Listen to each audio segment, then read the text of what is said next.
참 많은데 지금 읽어드신 복음서에 보면 무리를 걸어오셨다고 제자들한테. 근데 제자들이 유령이다 그러면서 깜짝 놀랐다고 합니다. 겁에 질렸다고 하는데 뭐 때문에 겁에 질렸을까요? 유령 보신 분 계세요? 귀신 보신 분? 보셨어요? 어떻게 생겼어요?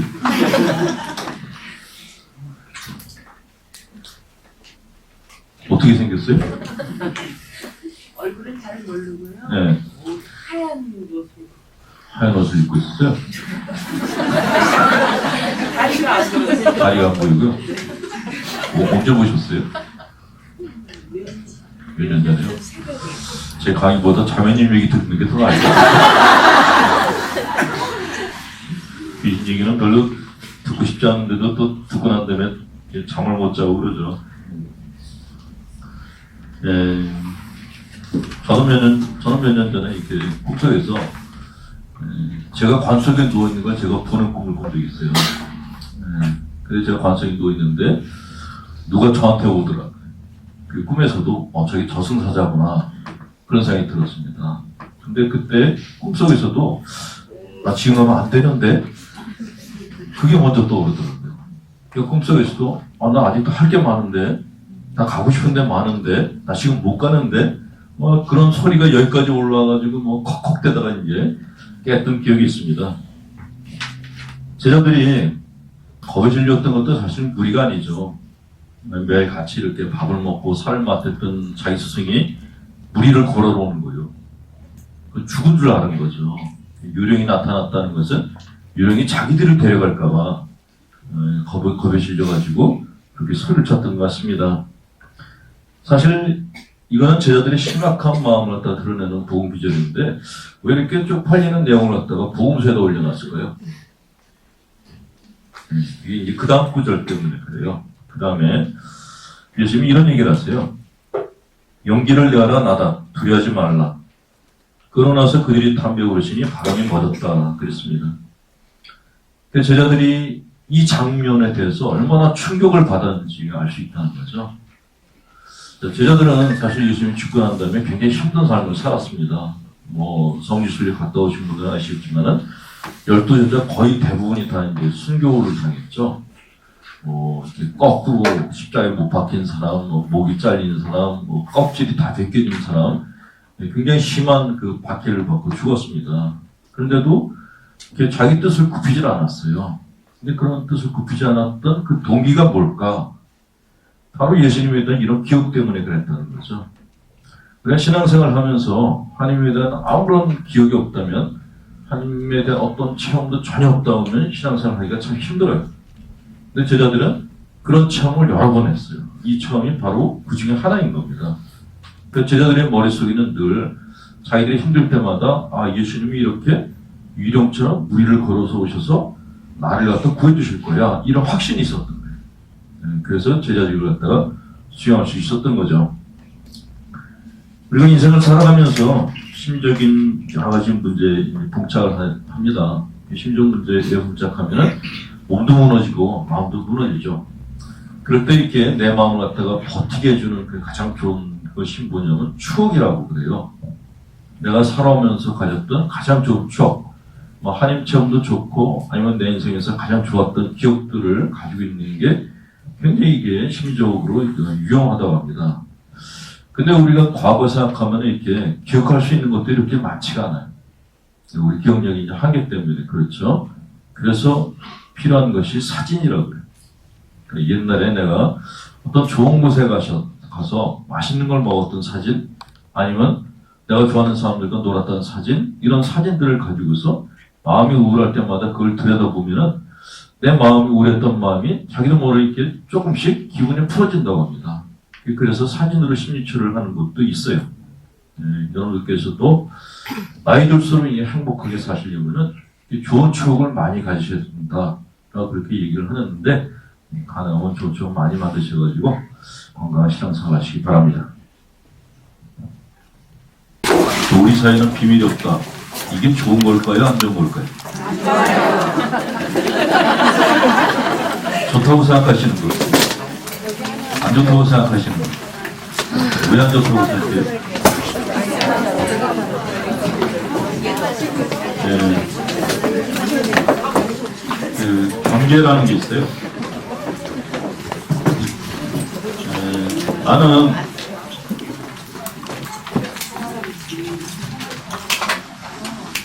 나라는 존재가 살고 있는데 내가 그냥 온상을 다 가진 건 아니고 내가 살고 있는 내 삶의 바운다리가 있거든요. 영역이 있죠. 네, 근데 나 말고 이제 다른 사람들도 다 자기 영역이 있지 않습니까? 그러니까 나하고 너 사이에는 이제 경계라는 게 있어요. 이 경계가 굉장히 중요합니다. 사람과 사람이 만나면 이제 접촉을 했다고 해요. 그래서 만나는 이 부분을 갖다가 접촉 경계선이라고 얘기를 합니다. 이 접촉 경계에서 굉장히 많은 일들이 일어나는데, 예를 들어서 내가 다른 사람하고 이렇게 멀리 떨어질 때는 상대방은 모르죠. 그렇지만 내가 저 사람하고 어떤 대화를 나눠요. 그러면 서로 마음을 나눈다고 그러고 마음이 함께 한다고 얘기를 하죠. 그렇게 이렇게 경계를 사이에 두고 나와 너 사이가 가까워졌을 때 이 안에서 굉장히 많은 것들이 이제 발생을 하기 시작합니다. 어떤 사람들이 이렇게 경계가 가까워지면서 너하고 나하고는 윈수야, 아예 떨어져 버리는 사람이 있는가 하면은 우리는 이렇게 뭐 전생에서부터 인연이야 그래가지고 둘이 눈이 맞아가지고 결혼을 하는 경우도 있어요. 근데 그런 모든 일들이 사람과 사람이 만나면서 생기는 모든 심리적 현상들이 다 여기서 발생한다는 거죠. 근데 많은 분들이 저 사람하고 나하고 마음이 하나가 되는 것이 좋다라고 생각하시는데 심실에서는 좋지 않다고 얘기를 합니다. 뭐 예를 들어서 뭐 이렇게 그 부부를 만났는데 이렇게 식사를 하러 갔는데 뭘 드시겠어요? 그러면은 부인들이 우리 남편이 시키는 대로 먹죠 그런 분들이 있어요. 그냥 자기가 없다는 거예요. 그냥 남편 식성을 따라간다는 거죠. 또 어떤 집은 이렇게 남편분이 뭐 부인이 시키는 대로 하자 그런 분들이 있는데 그분들은 이제 되게 이제 두들려 갖고 사는 거예요.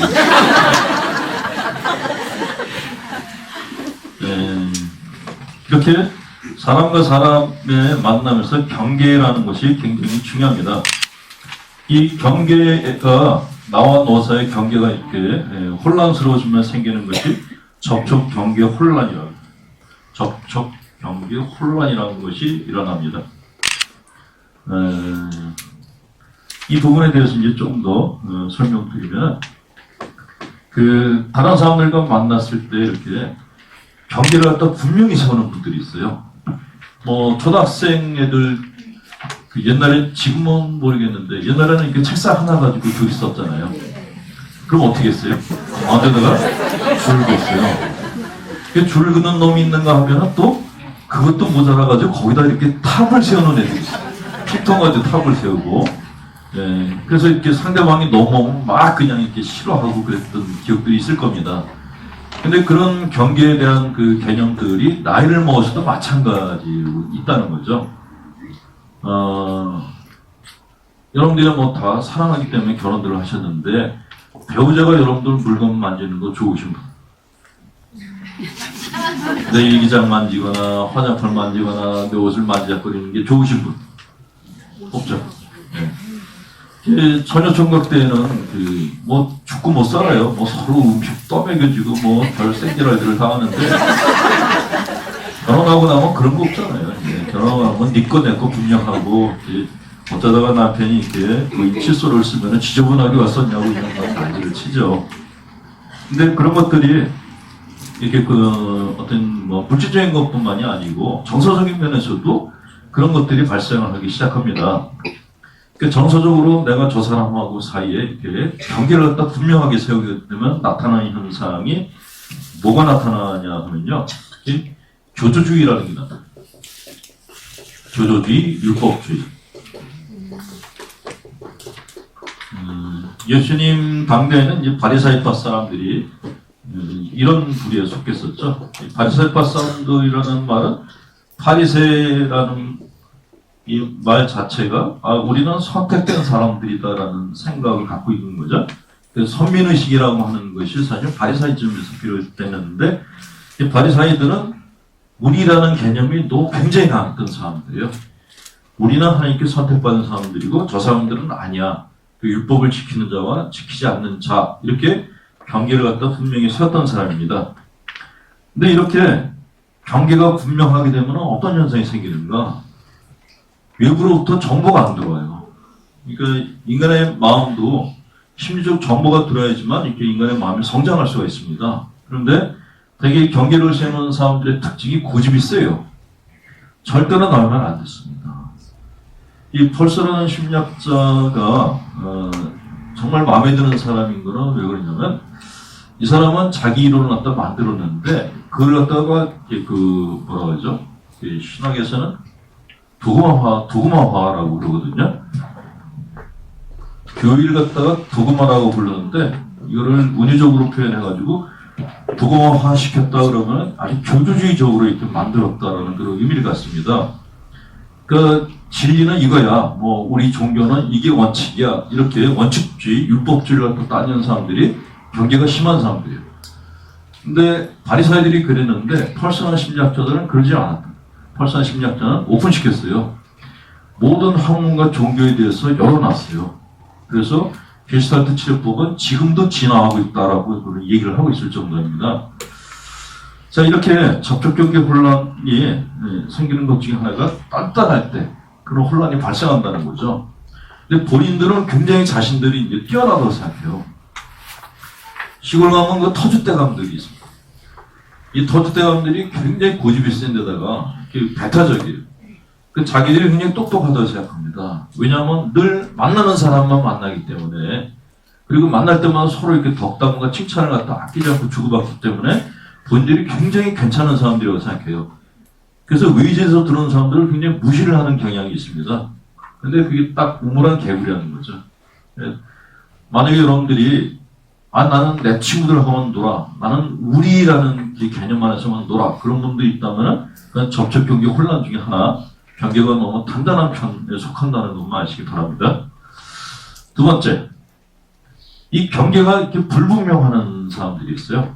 그냥 누가 얘기를 하면은 그것도 오라, 이 사람 얘기하면 그것도 옳고 이 사람 얘기하면 그것도 오라, 이렇게 어떤 의견이나 다 의견을 수용하는 게 아니라, 펄스 같은 경우는 자기께 서 있었고 그 서 있는 거에다가 다른 것들을 접붙이는 사람이에요.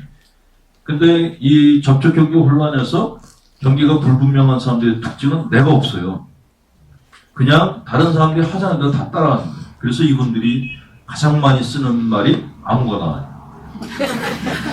밥 먹으러 가서 뭐 먹을래? 아무거나. 나갈 때도 아무거나 입어요. 먹을 때도 아무거나 먹고.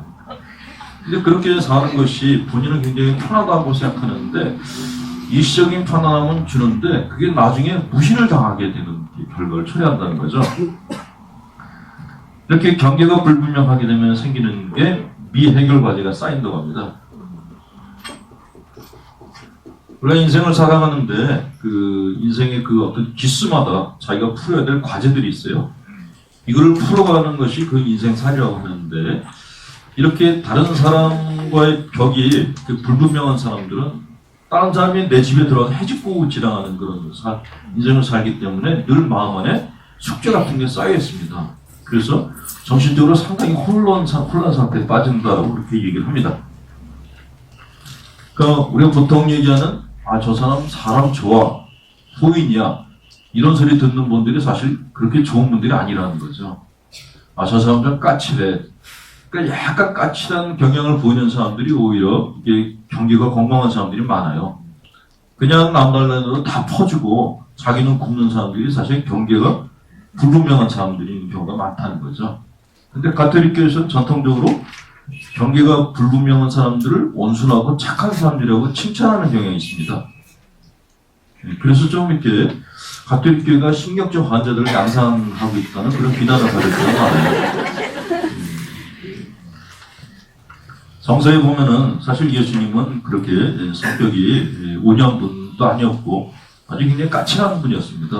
그런데 이상하게 그걸 갖다가 뭐 이렇게 끌려가는 어린 양에 비유해가지고 자꾸 온유한 양으로 만들고 신자들도 온유한 양으로 만들려는 경향이 있는데, 그런 사실 이렇게 접촉 경계 혼란을 갖다가 키우는 그런 결과를 낳습니다.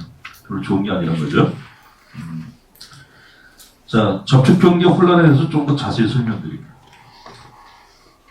네. 지난번에 어떤 분이 저한테 이메일을 보냈어요. 당일 들어갔는데 기대했던 것과 달리 재미없다고. 제가 첫날 얘기했어요. 절대로 재밌는 강의가 아니라고. 재밌는 강의를 들으려면은 제가 본당 나가서 할 때 그때 들으시라고 했어요. 본당에 나가서는 어렵게 할 수가 없습니다. 연세들이 많은 분들이 오시기 때문에 거의 개그 반, 만담 반, 그 2시간 동안 놀다 와요. 근데 그렇게 하는 것이 저도 그렇고 제가 공부가 안 되고 그래서 저도 공부할 겸 또 이렇게 저희 심리학에 관심 있는 분들을 위해서 그 일본 특강을 만들었어요. 저도 이거 준비할 때 진짜 골치 아파요. 한 달 내내 주제를 이렇게 생각해야 되고 자료 뽑아야 되고 그리고 이렇게 강의하기 전날은 꼭 그 수능 시험 보는 수험생하고 비슷해요. 내가 내일 강의를 잘할 수 있을까 했는데 이렇게 아무 반응이 없으면 어떡하지? 이런 걱정들을 하고 시작을 하는데 그래서 그런지 이제 하면서 제가 생각해도 굉장히 좀 딱딱하다라는 느낌이 들어요. 근데 처음에도 얘기했지만 오늘 하는 강의는 전문적인 것과 대중적인 것 딱 중간쯤입니다.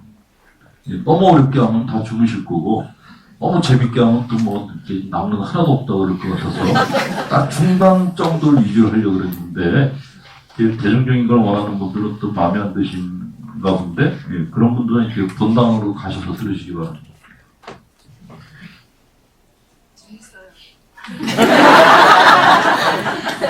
접촉경계 혼란이라는 단어가 재밌다는 건 진짜 이상한 분인데.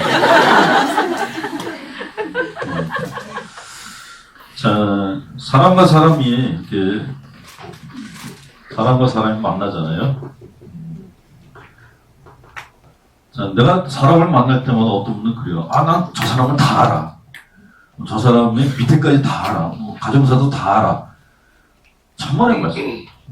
우리가 사람을 만날 때는요, 그 사람의 모든 걸 다 알 수가 없어요.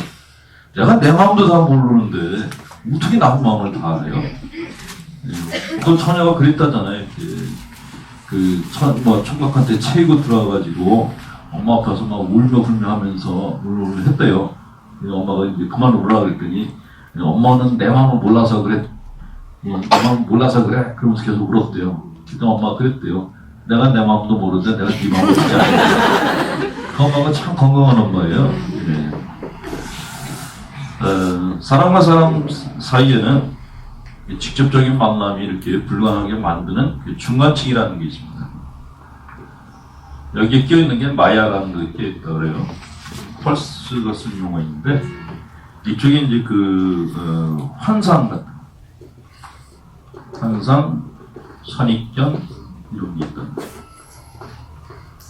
그러니까 내가 지금 가지고 있는 생각이 객관적인 게 절대로 아니라는 겁니다. 내가 인생을 살아오면서 가졌던 어떤 여러 가지 경험들이 있잖아요. 그 중에는 이제 좋은 것도 있고 안 좋은 것들이 있죠. 그런 것들이 내 머릿속에 어떤 생각의 덩어리들을 만들어 놨단 말이죠. 이 생각의 덩어리를 통해서 우리는 다른 사람을 보고 어떤 대상을 보고 판단을 합니다. 그래서 내가 저 사람을 보고 있을 때 그 판단은 절대로 객관적이 아니고 거의 다 주관적입니다. 이 주관적인 판단이 만들어내는 것이 바로 이게 마야라는 것이에요. 화상이라는 거죠. 예를 들어서 이렇게 제가 강의를 하는데요. 어떤 분은 이게 우리 분당 신부님보다 훨씬 잘하네? 이런 이제 환상을 갖는 분도 있겠어요. 또 어떤 분들은 생각보다 못하네? 이런 또 환상을 갖는 분이 있다는 거죠. 근데 저는 저일 뿐이고 저에 대해서 갖는 여러분들이 갖는 생각은 사실은 이것 때문에 생기는 거라는 거죠. 예전에 내가 경험했던 거에 비해서 저 신부가 이래 저래 라고 판단하는 거죠. 근데 이렇게 중간에 끼어있는 이 마야라고 하는 중간층이 사실 우리한테 굉장히 좋지 않은 영향을 미친다고 합니다. 첫 번째 거 첫 번째 예를 들면 예를 들어서 이제 제가 강의를 하는데 계속해서 제가 한 자매님을 쳐다보면서 인상을 쓰면서요. 빵꾸 듣다가 그분만 보면 많이 인상을 써요. 근데 그러면 이제 그분이 저하고는 일체 어떤 관련도 없는데도 상상을 하기 시작하는 겁니다. 겁니다. 저 신부가 나만 미워하는구나. 근데 그 생각이 들면 그 다음에 영화가 이제 찍히기 시작해요. 저 신부가 나를 미워하니까 그 다음에 내가 뭘 얘기를 해도 거절하겠지? 그러면 괜히 슬퍼지기 시작하고 슬픔이 이제 좀 더 지나가면 화가 나기 시작합니다. 그리고 끝나고 나가면서 제가 안녕히 가세요. 그러면 뭐 다음에 오지 말란 말이에요? 이렇게 이제 반응이 돼요. 그럼 제 입장에서는 미쳤나? 이렇게 생각합니다. 근데 이런 일들이 일상생활에서 빈번하게 일어납니다. 빈번하게. 예. 저 건당 신부할 때, 그 미사 끝나면 이제 신자분들하고 인사를 하는데, 보셔서 아시겠지만 제가 눈을 자주 깜빡거려요. 그랬더니 어떤 처녀가 그 문자를 보낸 거예요. 저를 유혹하지 마시라고. 누구냐 그랬더니 저는 몇십 매사에 가는 누구누구인데 신부님이 저만 보면 윙크를 해가지고 마음이 심란해 죽겠다는 거예요. 그게 일종의 이제 이 마야 때문에 생긴 현상들입니다. 예. 근데 이런 것이 좋은 것인 경우에는 저 사람이 날 좋아할지도 몰라. 그 자매님들은 특히 그런 거 많죠. 남자들이 조금만 잘해주면 저 남자가 나한테 마음이 있나 봐 이렇게 생각하잖아요. 거의 다 망상 아니면 환상이거든요. 남자들이 그렇게 막 이렇게 쉽게 마음을 갖다가 주는 편이긴 한데 그래도 그렇게 막 아무 여자한테나 주진 않죠. 그럼에도 불구하고 남자에 대한 애정 결핍에 시달린 사람들은 남자들이 어떤 눈총만 주기만 해도 날 좋아한다고 생각합니다. 근데 이런 환상들은 오히려 괜찮아요. 약간의 그 공주병에 걸려가지고 절대로 우울증에 걸리지 않는 그런 기능을 합니다. 근데 문제는 저 사람이 날 미워하나 봐. 그럴 때 이제 문제가 생겨요. 그리고 미사 끝나고 신자들이 쫙 나가는데 이제 다 인사를 하시잖아요. 근데 이렇게 한 풀로 나가면서 하시는 게 아니라 몇 줄로 나가면서 인사하신다고 그러죠. 그리고 대부분 신부가 다 눈을 맞추실 수가 있겠어요. 어떤 분들은 안 된다는 말이죠. 바로 옆에 온 분들한테 눈을 맞추지만 저같이 가는 분들한테는 안 된단 말이에요. 근데 저같이 가는 분들일수록 그런 거에 예민해요. 그러니까 삥 둘러가면서 이제 쳐다보면서 가는 거예요. 이렇게. 근데 어떤 본단 신부가 미쳤다고 그걸 따라가면서 이렇게 그럴 수는 없단 말이죠. 그냥 아니 저를 가나보다 그러고 앞에 있는 사람들하고 앞서기 바쁘죠. 근데 그렇게 멀리 가는 사람은 어떤 생각을 갖냐면은 저 신부가 내가 한참 동안 이렇게 쳐다봤는데도 나를 쳐다도 안 봐. 라는 생각을 갖는 거예요. 예, 그럼 그때부터 부정적인 상상을 갖다가 만들기 시작합니다. 그때부터 생기는 게 뭐냐?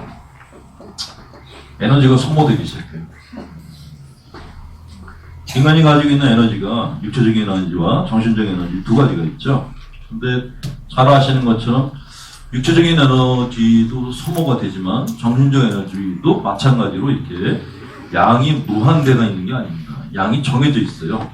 그걸 다 쓰면 탈진합니다. 정신적으로 탈진하는데 문제는 이렇게 부정적인 망상을 하는 분들은 심적인 탈진 상태에 쉽게 빠진다는 거예요. 옛날에 이렇게 약간 마시는 처녀들이 그 아카시아 가시 꺾어가지고 저 남자가 나를 이뻐한다, 미워한다, 이뻐한다, 미워한다 해가지고 나중에 이빨 하나가 남았는데 그게 미워한다면 날 미워해 이렇게 생각했다는 그런 얘기가 있는데 그게 현실에서도 빈번하게 일어나요. 그게 마야라는 겁니다. 네. 그러니까 본당 신부한테 의존적인 사람일수록 본당 신부가 조금이라도 웃어주면 날 이뻐해, 조금이라도 인상 쓰면 날 미워해. 그러니까 만날 때마다 이렇게 자기 마음에 휘가닥 있다 뒤집히는데 그렇게 사는 사람들은 에너지 소모가 굉장히 많다는 거죠. 에너지 소모가 많은 것이 뭐가 문제냐? 다른 일을 못한다는 거예요. 그러니까 만나는 사람마다 본당 신부님이 나를 미워하는데 이뻐하는데 이것만 물어보고 있는 거예요. 그러니까 듣는 사람들도 짜증이 나는 거예요. 그렇게 묻지 말고 가서 직접 물어봐 이잖아 그러면서 조언을 해주는 분들도 있고. 자, 그렇게 중간층이 심하게 낀 분들은 자기 정체성이 확립이 안 돼요. 첫 번째 문제는 에너지 소모고, 두 번째 문제는 자기 정체성 확립이 안 된다고 합니다.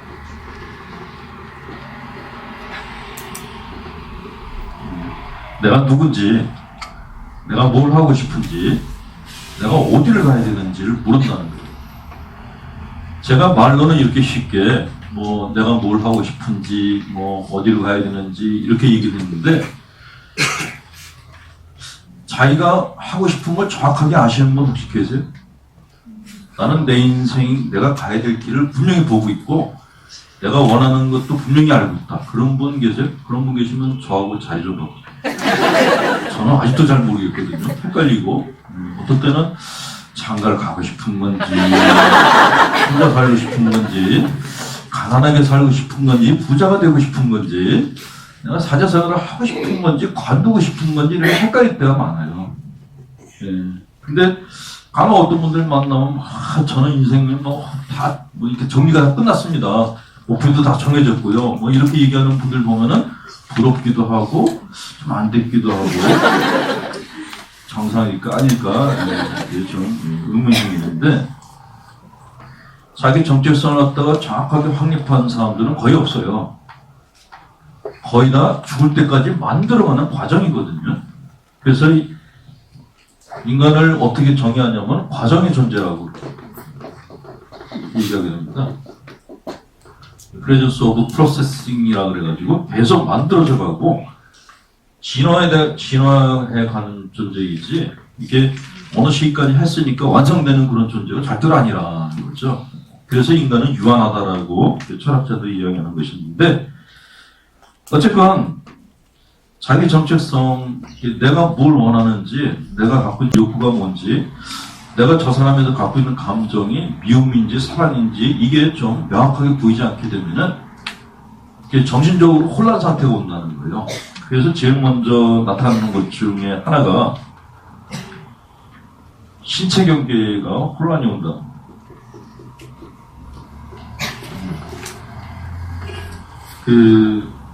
비만인 분들이 특히 이게 많다. 과식하고 폭식하는 분들 중에 이게 많다고 합니다. 내가 상대방 어떤 사람한테 마음에 상처를 받았어요. 그러면 내 안에 생기는 거는 당연히 불안 아니면 분노입니다. 근데 그 감정을 갖다 직면하는 게 아니라 먹는 걸로 채웁니다. 상처받고 올 때마다 먹어야 되는 거예요. 그런 딸내미 두신 분들 계시죠? 남자한테 채일 때마다 짜장면을 곱빼기로 먹어가지고 채일 때마다 먹어가지고 이렇게 살이 찐 처녀들이 있어요. 실제로 그런 사례들이 있었거든요. 그게 바로 자기 정체성을 잘 모르는 케이스인 거예요.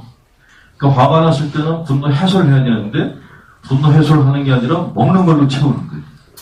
불안해도 먹고 화가 나도 먹고 우울해도 먹고 그러니까 몸이 이제 포만해지죠. 포식 상태니까 몸이 비만해지지 않을 수가 없다는 거죠.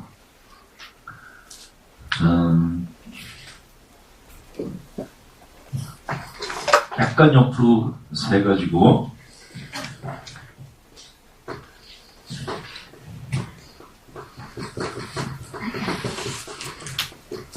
불안과 비만의 관계에 대해서 조금만 더 설명해 주세요.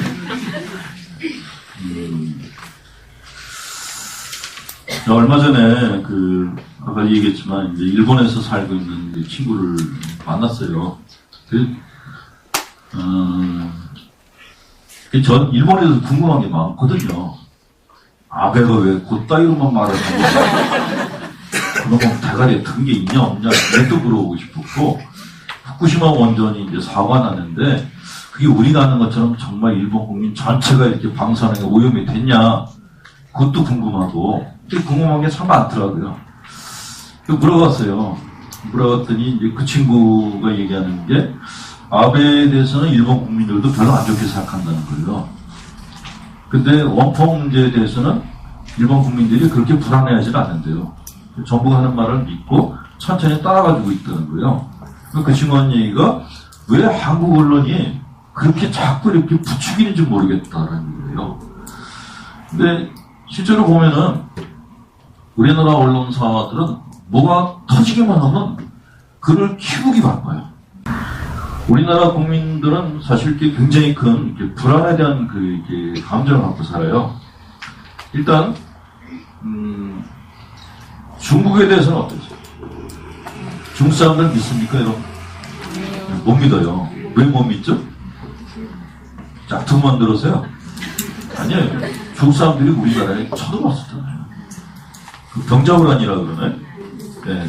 예전에 우리나라 중세 때 그때 중국 사람들이 얼마나 중국 군인들이 얼마나 많이 들어왔었습니까? 그거에 대한 트라우마가 있어요. 그죠? 그 다음에 들어온 게 어디죠? 일본이 들어왔잖아요. 얘네들 들어와가지고 아주 쑥대밭을 만들어놨죠. 임진왜란부터 시작해가지고 일제시대까지 일본 사람들이 우리 민족 가슴에다가 이렇게 그 못을 박은 것도 만만치 않아요. 그러니까 우리는 중국에 대한 트라우마, 일본에 대한 트라우마를 갖고 있어요. 그 다음에 생긴 게 NK입니다. 북한과의 전쟁을 통해 가지고 6.25라는 트라우마가 또 생겼어요. 그리고 지금 우리나라는 이게 평화로운 나라가 아니죠.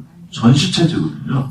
휴전하고 있다 뿐이죠. 언제든지 전쟁이 일어날 수 있는 가능성이 있는 그런 나라입니다. 그러니까 사실 우리 민족은 굉장히 불안한 민족이에요. 그러니까 뭐 TV를 보면 뭐 이렇게 뭐 연애하는 얘기도 나오고 뭐 한류 뭐 떴다 이렇게 얘기를 하는데 사실 우리 마음속 가장 깊은 곳에는 불안함이 깔려 있어요.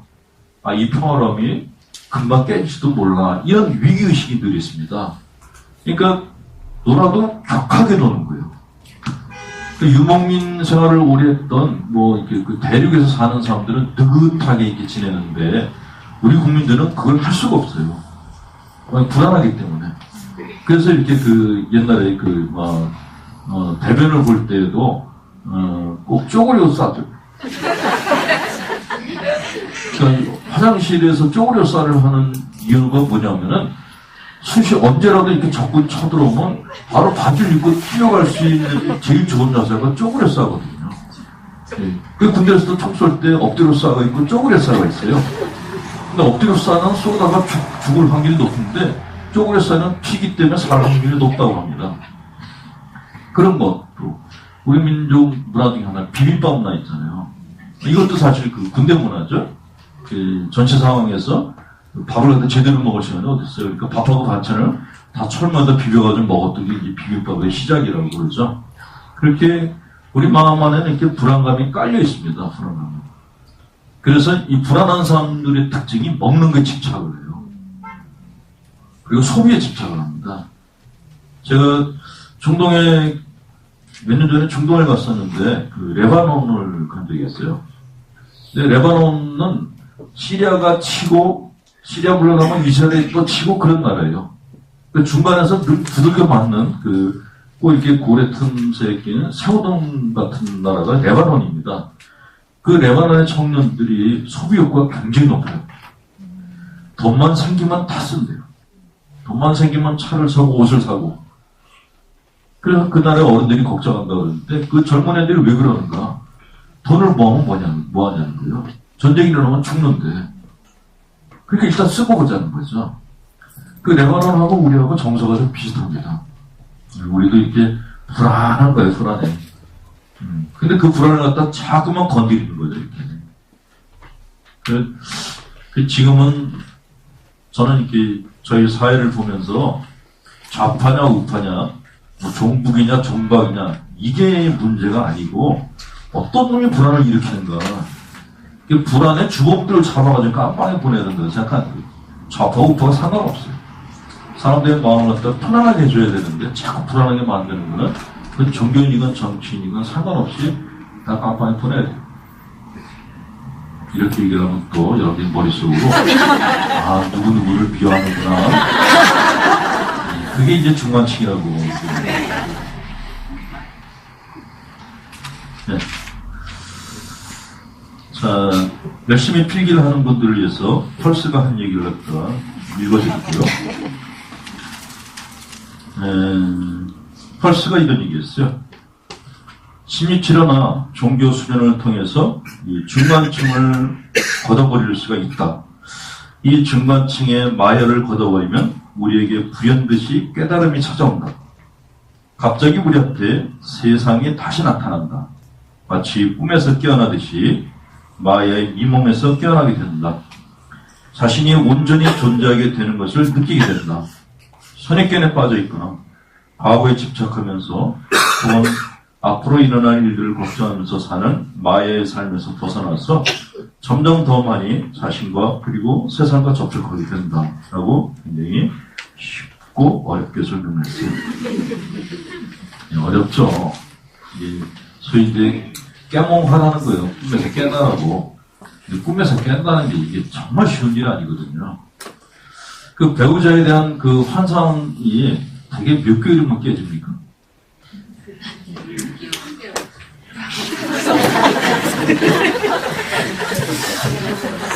요즘은 시대가 그래서 그런지 뭐 3일 만에 깨진 애들도 있고 신혼여행 가서 깨진 애들도 있어요. 신혼여행 가서 이렇게 헤어진 애들도 있고 그래요. 예. 근데 어쨌건 이렇게 내가 어떤 사람을 갖다 좋아하게 되면은 내 눈앞에 뭐가 끼어요. 안개 같은 게 끼고 그 안개 속에 들어가면 내 삶이 오리무중이 됩니다. 그리고 내가 아닌 삶을 살게 돼요. 예. 그래서 이렇게 마야 그 중간층에 너무 깊이 들어가서 눈을 보면 눈이 풀려 있어요. 뭔가 빠진 사람들 눈 보면 이렇게 눈이 이렇게 좀 같잖아요. 예. 그래서 이렇게 그 상담할 때에도 찾아오는 내담자들의 눈을 많이 봅니다. 풀렸나.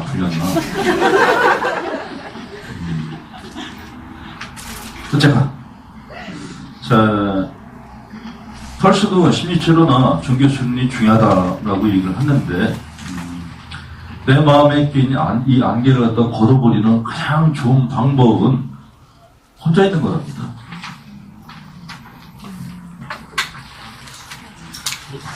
네, 혼자 있는다는 게 뭐 그렇게 어렵지 생각하실지 모르는데 그거는 혼자 있어 본 경험이 없는 분들이 하는 얘기예요.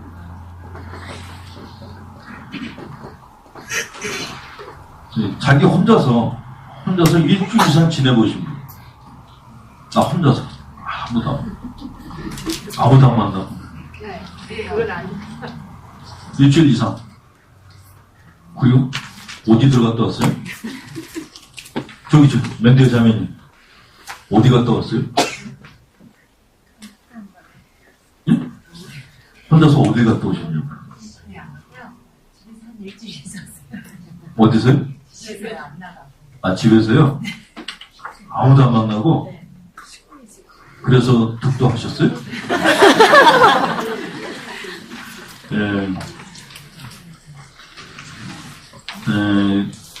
사람이 혼자 있는 게 정말 쉬운 일이 아니에요. 어려워요. 그러니까 사람한테 부대끼면 혼자 있고 싶다는 말을 하는 분들 많아요. 좀 나이 드신 자매님들이 하소연하는 것 중에 하는 게 그런 얘기를 많이 하세요. 아유, 신부님, 저 이렇게 다 가족이 보고 다 떠나서 그냥 산에 가가지고 혼자서 이렇게 암자 같은 거 찍고 혼자 피정하고 싶어요. 이런 얘기 하는 분들이 있는데, 그거 해보시면은 절대 그런 얘기 안 나와요. 진짜 힘들어요. 저희는 1년에 한 번 이렇게 사제 피정이라는 걸 이제 강제로 합니다. 7박 8일 강제 피정을 들어가는데, 들어가면 사실 이렇게 여러 신부들이 들어와요. 근데 서로 대화를 못하게 하니까, 이제 각자 자기 방에서 이제 혼자 있는 시간을 갖는데, 나 혼자서 시간을 보낸다는 게 정말 힘들어요. 텔레비도 없죠. 신문도 못 보게 하죠. 보게 하는 성경책만 보게 하니까 성경책이 뭐가 또 재밌어요. 봐봐야 그 얘기야. 그 얘기고 구약을 봐봐야 이게 다 뻥같이 만들리고 그거 보다 말고 엎어버리고 누워서 공상하다가 심심하니까 성당 가가지고 딴 놈도 성처주배하면 뒤에 앉아가지고 같이 하다가 진짜 그 피정이라는 그 시간이 너무나 긴 거예요. 그리고 이렇게 한 3일째 되면은 그렇게 TV가 그립고, 신문이 그렇게 그립고, 그래요. 근데, 그럼에도 불구하고, 사람은 혼자 있어야지만 정신적으로 한 단계 성장을 할 수 있다고 합니다. 그래서, 실제로 그 중세 때 이게 학자들을 보면은 거의 다 중세 수도원 사람들이 많았어요. 근데 그 중에서도 특이한 사람들이 누구냐 하면은 초기 교회 때 사막교부들입니다. 수도자들보다도 더 이렇게 심하게 영적인 갈망을 느낀 사람들이 수도원을 떠나가지고 사막으로 들어갔어요. 특히 제일 많은 데가 어디냐면 이집트입니다. 이집트 사막 가보신 분들 계실지 모르겠는데, 이집트 사막에 들어가가지고 거기서 안 나왔던 거예요. 아예 거기 들어가서 기도하고 거기 살았던 겁니다. 근데 묘하게 그 이집트 출신 그 교부 학자들이 굉장히 많아요. 우리는 이렇게 신학 그러면 이태리를 생각하는데 사실 아닙니다. 이태리로 로마 문화는 사실 아류 문화예요. 아류 문화. 그 가톨릭 문화의 그 원조격 되는 거는 거의 다 북아프리카 쪽입니다. 그쪽에 학자들이 다 몰려 있었어요. 그분들이 자기가 공부할 걸 가지고 그 수도원을 만들고 사방의 수도원을 만들고 거기서 평생 공부하고 기도하고 그러셨어요. 그분들이 쓴 책들이 교부들의 문헌이라고 그래가지고 우리한테 전해져 내려오고 있죠. 근데 그분들이 그만한 집중력을 가질 수 있었던 것은 사막이라고 하는 환경 때문이었어요. 사막에 볼 게 뭐가 있어요? 모래하고 풀하고 바람하고 이런 거밖에 없으니까 거기서 할 일은 정말 기도하는 것밖에 없거든요. 그러니까 혼자 있는 시간을 갖다가 많이 가졌기 때문에 그래서 교부들의 영성이 높다라고 이렇게 평가를 해줍니다. 그러니까 저희 같은 경우에 이제 외국에 여행 가면은 특히 필리핀 같은 데 가면은 거기 신자들이 물어봐요. 너 어디 소속이냐고. 수도회냐 본당신부냐라고 묻는 거예요. 그래서 넌 본당신부다 그러면은 그러갑니다. 수도회라 그러면 오 그러는 거예요. 그래서 저는 모르고 처음 갔는데 나 설교 오고 싶다 그랬더니 이러는 거예요. 나중에 가이드한테 물어보니까 이 사람은 수도에만 존중한대요. 수도에만. 그 다음부터 가면서 거짓말을 했죠. 어디냐 그러면 나 수도에다 그러고 어느 수도에? 그러면 이제 길게 얘기하는 거예요.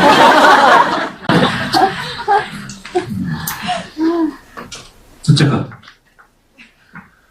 혼자 있는 시간을 갖다 가지시는 게 중요하다라는 말씀을 드리는 거는 예수님도 그러셨거든요. 예수님도 틈만 나면 산에 올라가셨다라고 기록되어 있습니다. 그 당시에 혼자 있는 시간을 가지시려고 그런 거예요. 혼자 있는 시간이 왜 그렇게 중요한가 하면요. 전에 한번 강의할 때 말씀을 드렸는데 인간이 가지고 있는 무의식은 혼자 있을 때 이게 활성화가 된다고요. 내가 다른 사람들하고 계속 만나가지고 이렇게 대화를 나누고 같이 놀이를 하면은 의식이 이제 움직이고 무의식이 활동을 못한답니다. 근데 무의식은 내가 가만히 있을 때 그때부터 얘가 활성화된다고 그래요. 근데 중요한 거는 내가 의식으로 무엇을 갖다 이렇게 깨닫는 것보다 무의식이 깨닫는 그 깊이가 더 깊다 그래요. 그래서 내가 어떤 문제를 갖다 해결하려고 할 때는 의식적으로 해결하려고 노력하다가 나중에는 그걸 놔줘야 된다 그럽니다. 무의식할 때 맡겨야 그래요. 그러면 무의식이 내가 생각하지도 않았던 답을 나한테 준다는 거죠. 그런 경험들 혹시 안 해보셨어요? 방 안에서 막 고민할 땐 답이 안 나는데 머리 아파가지고 밖에 나가서 산책하는데 갑자기 답이 떠오르는 거예요. 그게 바로 무의식이 갖고 있는 힘이에요. 근데 그 무의식은 그렇게 내가 혼자 있을 때, 혼자 걸어갈 때, 혼자 산에 올라갈 때, 혼자 기도할 때 그때 나한테 답을 준다는 거죠. 그래서 이 혼자 있는 시간을 갖는 것이 굉장히 중요하다고 합니다. 자, 어쨌든 사람과 사람이 만나가지고 만나게 되면 당연히 심리적인 여러 가지 문제들이 발생하게 되는데 그런 문제들이 발생했을 때 우리 마음 안에서는 자동적으로 그걸 갖다가 조종하고 싶은 그런 기제들이 움직인다고 합니다. 그를 셀프 레귤레터리 메커니즘이라고 합니다.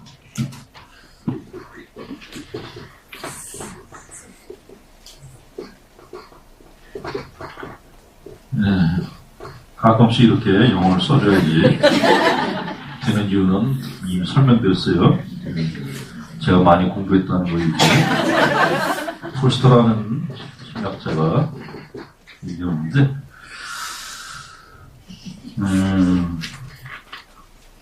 사람은 자신의 정상적 반응 능력을 넘어서는 감당하기 힘든 상태에 처하게 되면 스스로 조정 능력을 동원하여 그 상황에 대처한다. 그때 나타나는 반응 방식에 따라서 매번 다르다. 그랬습니다. 그걸 이제 다른 쪽에서는 방어기제다라고 이렇게 얘기를 하죠. 자, 이 방어기제가 내가 나를 보호하기 위해서 쓰는 것임에도 불구하고 이게 또 부작용을 만들기도 합니다. 그래서 이런 첫 번째 시간으로 내사에 대해서 좀 설명을 드릴게요. 아까도 말씀드렸지만은 내사라는 것은 아마 다른 처음 듣는 분들이 많으실지도 모르겠는데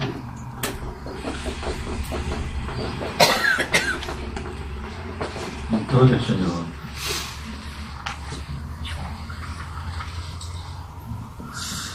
사람은 환경과의 접촉을 통해서 다른 사람을 만나가지고 정보를 얻거나 아니면 환경과의 접촉을 통해서 나한테 필요한 것을 얻습니다. 예를 들면은 내가 육신을 살리기 위해서는 어떻게 해야 되죠? 음식을 먹어야겠죠. 이거를 소화시켜. 이게 동화가 돼요. 그래서 건강을 유지합니다. 이게 하나의 과정이죠. 밥을 안 먹고 살 수 있는 사람은 아무도 없죠. 근데 정신도 마찬가지라는 겁니다. 사람의 정신도 이렇게 성장을 하도록 만들어져 있죠. 그래서 저는 가끔 그냥 무턱대고 이렇게 묵상하고 무턱대고 명상하는 분들을 보면 좀 의구심을 가질 때가 많이 있어요. 그냥 산속에 들어가서 가장 앉아가지고 명상을 하면 깨달음 얻는다 하는데 그게 진짜 가능할까? 그런 생각을 할 때가 많아요. 인간의 마음은 그렇게 묵상하는 시간과 공부하는 시간 두 개를 다 가져야 돼요. 책을 보지 않으면 안 돼요. 그러니까 내가 그냥 앉아가지고 내 마음을 갖다 들여다본다 그래가지고 어떤 경지에 들어갑니다. 이게 진짜 가능할까? 가끔은 이제 무의식이 장난을 치기도 합니다. 내가 계속해서 간절한 욕구를 가지고 무언가를 보기를 원하면은 무의식이 보여줘요. 그래서 기도 열심히 하는 분들이 뭐 하나님을 봤다, 성모님을 봤다, 부처님 봤다 그러거든요. 근데 그게 진짜가 아닌 경우가 더 많아요. 거기서 좀 더 가면 이제 정신분열증이 걸리는 거죠. 근데 그분들은 정말 자기가 본 걸 믿어요. 진짜다. 뭐 그분이 나한테 말도 걸었다. 그러는데 여러분들 주위에 있는 분들 중에서 그렇게 뭘 봤다 그런 분들이 진짜 봤는지 아니면 환상을 봤는지 아는 방법은 하나입니다. 이 사람이 정상적으로 일상생활 하냐, 직장에 나가서 직장생활 제대로 하냐, 그 친구들하고 만났을 때 대인관계를 원만하게 맺느냐, 이걸로 판단해요. 그분이 말하는 걸로 판단하는 게 아니라 그분이 일상생활을 사는 그 내용으로 판단합니다. 기도는 무지하게 많이 하고 기도할 때마다 하나님을 만난다 그러는데 밥 먹으러 가서 돈은 안 내. 이거 가짜예요. 비유하는 사람도 많아. 이것도 가짜예요. 기도를 많이 하는데 성당에서 누가 떠들면 막 그냥 눈총을 주고 조용히 하라고 막 그래요. 가짜예요.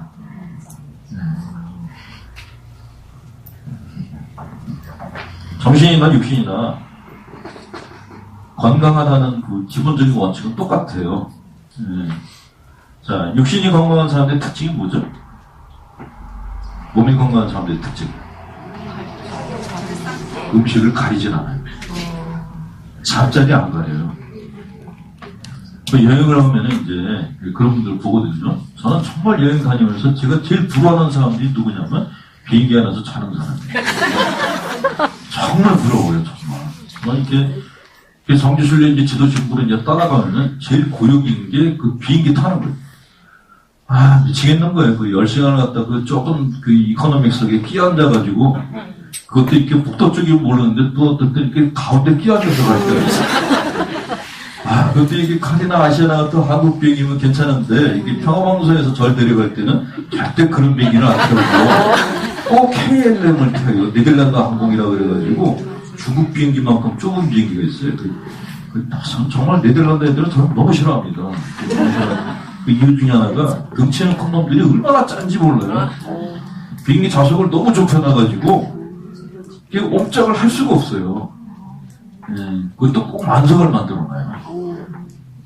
칼은 가끔 이제 자리가 비거든요. 근데 이 KLM은 걔들은 하여간 좌석을 갖다가 나중에 남으면은 덤핑을 내놓습니다.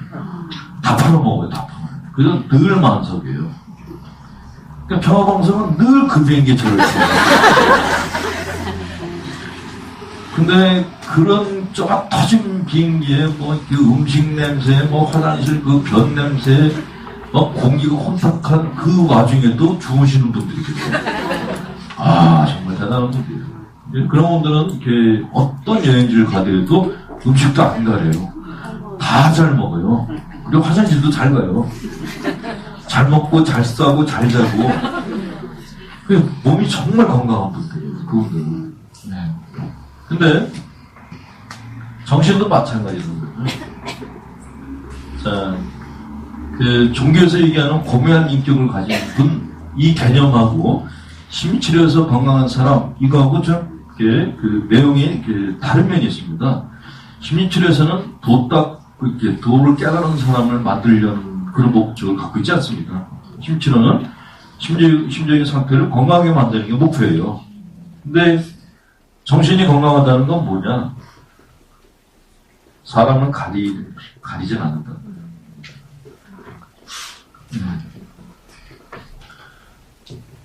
나는 기도를 많이 하는데 왜 이렇게 미운 사람이 많은지 모르겠어요.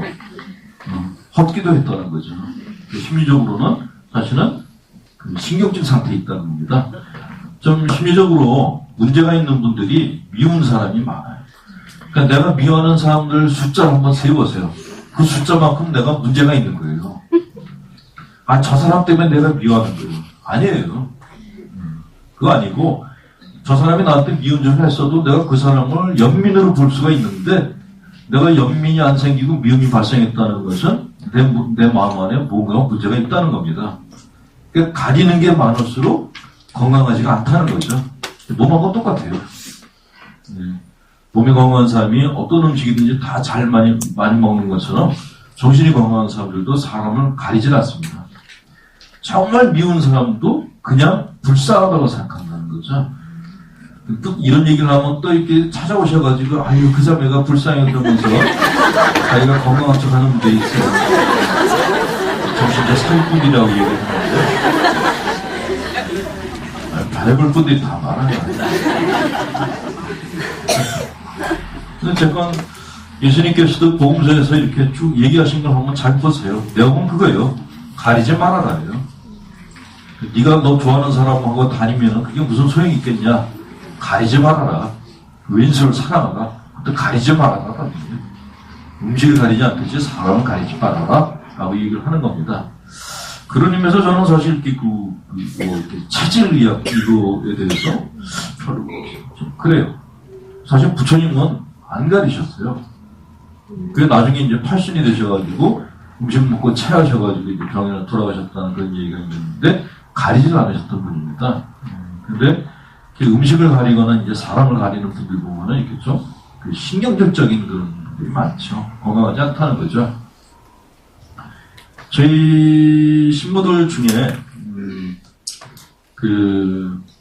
체질에 대해서 굉장히 민감한 신부들이 이제 몇 사람이 있어요. 이렇게 왜 이렇게 많아?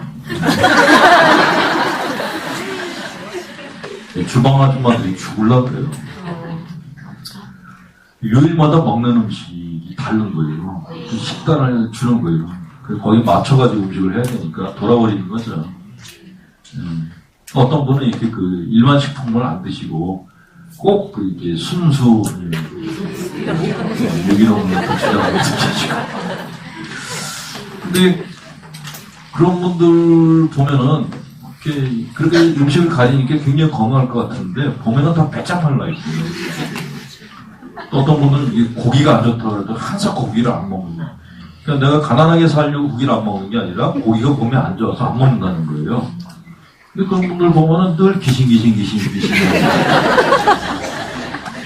그래서 그냥 먹다 죽은 귀신이 곱다 보면 일단 다 먹는 게 그게 더 맞는 게 아닌가 하는 생각이 드는데 의사 선생님들이 여기 몇 분 계셔가지고 제가 자꾸 이런 얘기하면서도 내 얘기 듣고 또 뭐라고 생각하지? 생각하면서 어쨌든 내 생각하는 건 뭐냐면요. 이렇게 사람의 그 마음은 외부와 접촉을 해가지고 심리적인 영향들한테 공급받아야지만 성장을 합니다. 근데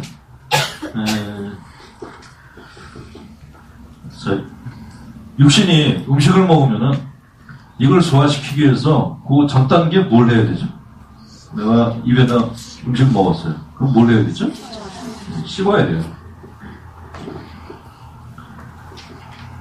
이건 이제 치아 공격성이라고 얘기를 합니다. 그러니까 이빨이라는 것은 이게 남을 씹으려고 만든 게 아니라 음식을 씹으려고 만든 거죠.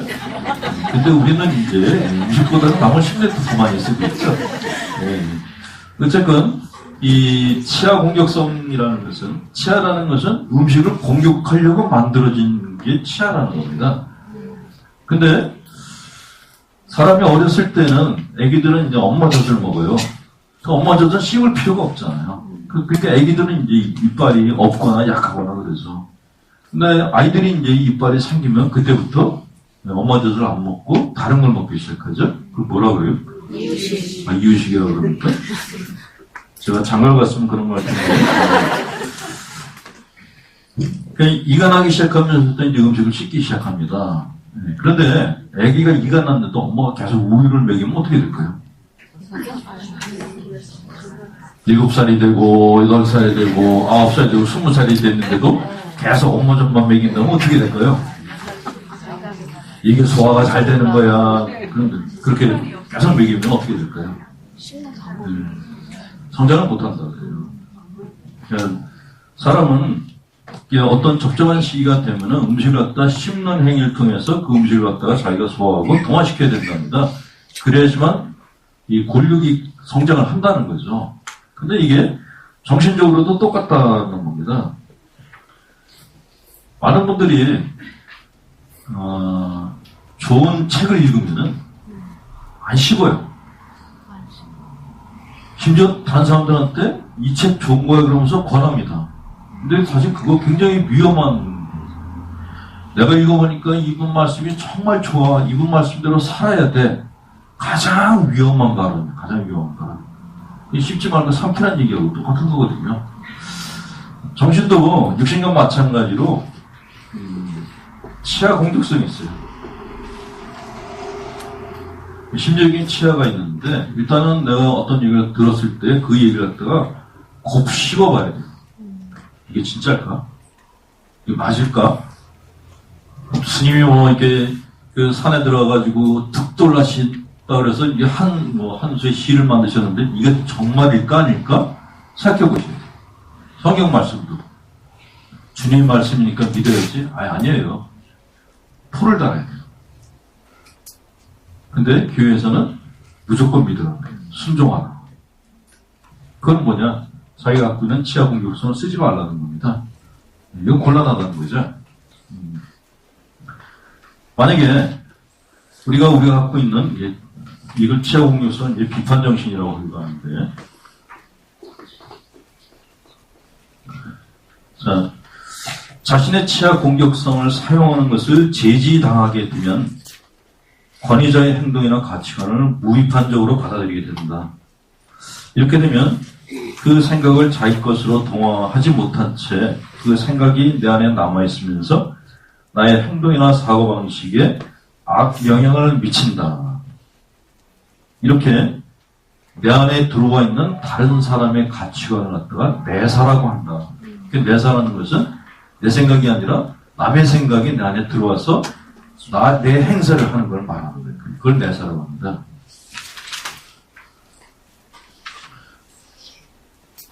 이해가 되신다고 믿고 넘어갈게요. 눈이 풀린 분들이 한 절반은 되셨는데 처음에 얘기했죠. 절대로 이렇게 대중적이 아니라고. 자, 우리가 어릴 때부터 들으면서 들은 그 내사의 종류들이 있어요. 남이 나한테 해준 얘기, 특히 엄마나 아빠가 나한테 해준 얘기 중에서 내가 압박감을 느끼는 얘기들이 있습니다. 어떤 게 있죠? 공부해라. 또 착하게 살아야 된다. 얌전해라. 부모님께 순종해라. 성질 부리지 마라. 모든 사람한테 인정받아라. 투정 부리지 마라. 얕보이지 마라. 튀지 말아라. 뭐 이런 여러 가지 얘기들이 있습니다. 또 여자는 조신해야 된다. 남자는 용감해야 된다. 그것도 내사 중에 하나라는 거죠. 그러니까 이런 제가 마지막에 한 남자는 용감해야 되고 남자는 남성돼야 된다. 이것 때문에 제일 많이 피해를 보는 게 그 동성애자들이잖아요. 그 여성적인 심성을 가진 사람들은 이것 때문에 굉장히 많이 피해를 보고 있죠. 자, 이 내사 중에서 보통 이제 부모님이 해준 얘기들도 있는데 진짜 심각한 그런 부작용을 주는 내사 중에 하나가 십계명이에요. 이건 하나님의 뜻이기 때문에 신자분들이 거기에 대해서 토를 달지는 않으시고 그냥 그지것대로 이제 십계명을 믿으십니다. 근데 문제는 그 십계명을 어떻게 해석하느냐라고 있어요. 내 마음대로 해석하는 거예요. 내 경험이 있거든가지고 그게 굉장히 많은 심리적인 부작용을 낳습니다.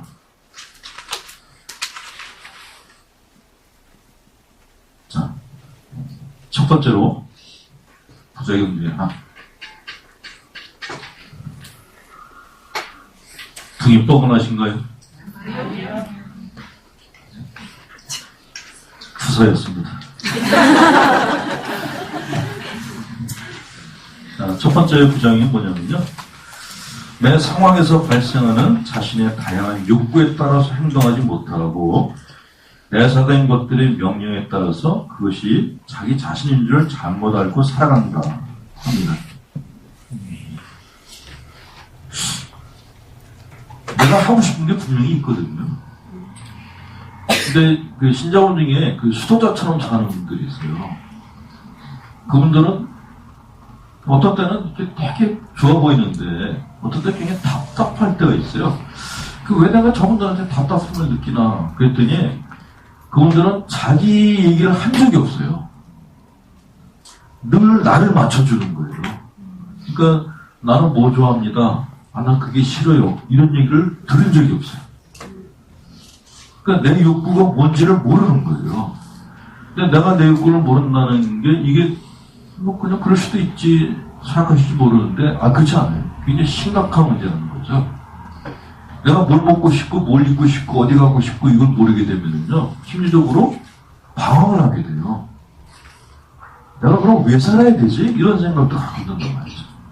그래서 정말 문제는 자기 삶에 대한 열정이 없어져요. 내가 지금 살고 있는 삶이 예를 들어서 저는 제가 사제직을 선택한 거에 대해서 제가 뭐 저희 집은 신자집이 아니기 때문에 제가 선택해서 들어갔어요. 아무도 반기지 않는데 그냥 저 혼자 살아남으려고 기어들어갔고 뭐 소품 받은 것도 그냥 뭐 빠락빠락 올라가서 제가 받았어요. 그래서 신부생활 하면서 이렇게 불편한 상황이 발생해도 이건 내가 선택한 거니까 감수해야 돼. 그렇게 살았고 또 사제생활을 해오면서 신자분들 사랑받으면서 진짜 과분하다는 생각과 행복하다는 그 두 가지 감정을 느끼고 살았거든요. 근데 저는 제가 원해서 이제 사제생활을 했어요. 하고 싶어서. 그리고 사제생활을 하면서 제가 얻는 게 뭐가 있고 그리고 내가 도저히 할 수 없는 게 뭐가 있다는 것을 알면서 살았습니다. 그 어떨 때는 섭섭하지만 얻은 게 많기 때문에 늘 이렇게 참 선택을 잘했다는 생각이 들 때가 많고 특히 공영방송에 나가서 이제 강의를 하고 외부 TV 방송 나오면서 이렇게 그쪽 사람들한테 이렇게 환대를 받으면서 내가 신부가 안 되고 그냥 이렇게 평범하게 직장 생활을 했으면은 이렇게까지 이렇게 대우를 받았을까? 못 받았을 거다. 기껏해야 그냥 구멍가게 사장이나 했겠지. 이렇게 얘기하면 또 구멍가게 사장인데 말이야. 그냥 이렇게 다른 사람들처럼 그냥 직장 다니다가 퇴직해가지고 그냥 이렇게 마누라한테 바가지 긁히면서 사골국물 끓여 먹으면서 이렇게 노년을 보내겠지. 이 생각을 할 때가 많아요. 실제로 이제 제 또래들이 거의 다 은퇴를 했고 퇴직해가지고 집에서 이제 살고 있는데 다들 눈치를 많이 보고 살고 있고 놀러가서도 늘 전화를 하더라고요. 와이프한테. 나 지금 홍신부하고 같이 있어. 이렇게 보기도 하고. 근데 그런 모습을 보면서 이렇게 안쓰럽기도 한데 내가 내 또래하고 이렇게 지내면서 내가 굉장히 많이 대우받고 있구나 그런 느낌을 받는데 그때마다 내가 정말 사제직을 선택하기 정말 잘했다. 내 적성에도 맞고 한 가지 흠은 있죠 이렇게. 근데 흠 없는 삶이 어디 있겠어요. 모든 욕구를 100% 채운다는 건 도둑놈이죠. 예. 그래서 이제 하나님이 안 떨어지는 한 가지 욕구는 그냥 적고 살고, 교황님이 빨리 교육법을 바꿔주시기 바랍니다. 제가 저는 심리학을 공부하면서 자기 욕구를 보는 거에 대해서 이제 훈련을 많이 받았어요. 야단도 많이 받았어요. 상담가한테 처음에 이렇게 신부님이 원하는 게 뭡니까? 그래서 주님 뜻이죠. 그래도 얼마나 무지개 야단이야. 아니 누가 하나님이 원하시는 걸 얘기하라고 그랬어. 신부님이 원하는 걸 얘기하라고. 예. 그렇게 야단을 맞았는데 그 야단친 그 신부가 이제 얼마 전에 죽었죠. 저 야단친 바람에. 이렇게 썰렁한 분위기지? 최진호 신부한테 이제 5년 동안 상담을 받았거든요. 근데 그 신부가 늘 저한테 첫 초장에 얘기했던 게 그거예요. 내 생각을 묻는 거예요. 뭘 원하시냐? 어떻게 생각하시냐? 근데 저는 늘 대답할 때마다 아마 교회에서는 하느님은, 복음은 이렇게 대답을 했어요. 굉장히 답답해 하더라고요. 저 사람이 왜 답답해하지? 그걸 아는데 1년이 걸렸어요. 1년이. 내가 뭘 원하는지, 내가 뭘 먹고 싶고 어디 가고 싶고 를 아는데 그게 시간이 굉장히 많이 걸렸어요. 저는 처음에 그게 쉬운 건 줄 알았거든요. 쉬운 게 아니더라고요. 그래서 제가 제 안에 있는 것들을 갖다가 발견하는 데는 내가 나한테 관심을 갖고 내가 나에 대해서 공부를 하면서부터 그게 보이기 시작해요. 근데 신부들은 늘 바깥에 관심이 쏠려 있는 거예요. 기도를 해도 늘 다른 사람을 위한 기도를 해요. 생각을 해도 늘 본당 생각만 해요. 그러니까 자기를 안 들여다보니까 자기가 누구인지 모르는 거예요. 그때 처음 알았던 게 내가 남을 이해하려면 나부터 이해해야 되는 거구나. 내가 남을 사랑하려면 나부터 사랑해야 되는 거구나. 이게 이기적인 게 아니고 이게 바로 이게 공부의 시작이구나. 내가 시작이에요. 내가. 그래서 내 욕구와 내 신념과 내 생각들을 갖다가 잘 들여다보시는 게 굉장히 중요하다는 거죠. 네. 어쨌건 제 마음을 들여다보면서 제 안에 내사들이 굉장히 많다는 걸 갖다가 발견했습니다. 그 내사들이 주로 제가 너무나 좋아가지고 거의 암기하다시피 해서 봤던 책들의 내용들이었어요. 어떤 스님이 하신 얘기, 목사님이 하신 얘기, 선배 신부들이 한 얘기, 이런 것들 금과옥조처럼 새기고 살았어요. 근데 그게 병을 만들었던 거예요. 그게 좋지 않았다는 걸 나중에 알게 됐죠. 자, 자신의 욕구가 무엇인지 잘 모르는 채 살게 되면 다른 사람의 기대에 맞춰 사는 데 익숙하게 된다. 남들이 하면 다 따라한다. 우리나라 처녀들이, 외국인들이 우리나라 처녀들 보면은 얼굴을 구분을 못하겠다. 그래서 다 똑같이 뜯어고쳐가지고 뭐 김태희식, 뭐 전지현식 이렇게 뜯어고치니까 모르겠다라고 그렇게 얘기를 하는데, 그냥 내 쌩얼을 가지고 다니는 걸 자랑스러워하지 않고 남의 얼굴처럼 맞춰 사는 거는 사실 내 안에 접촉 경계 혼란이 일어나서 그렇다는 거죠. 내가 나를 사랑하지 않기 때문에, 내가 날 모르기 때문에 그런 일이 생긴다는 겁니다. 네.